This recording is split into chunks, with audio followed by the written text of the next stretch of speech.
আচ্ছা ভাইয়া, আজকে আমাদেরকে একটি গল্প শোনাবেন।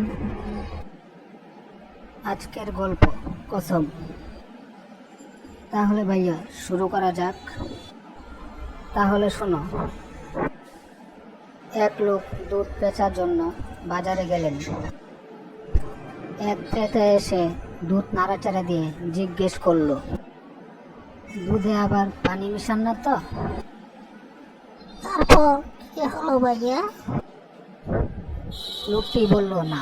ক্রেতা বলল, ঠিক বলছেন তো? লোকটি বলল, খোদার কসম, আমি দুধে পানি মিশাইনি।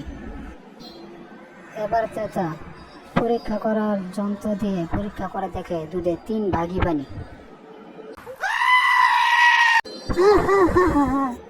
তারপর 1 ভাগই পানি।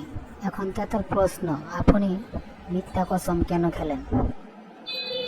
লোকটি বলল, আমি মিথ্যা কসম খাইনি। আমি বলছি দুধের সাথে পানি মিশাইনি, বরং পানির সাথে দুধ মিশিয়েছি।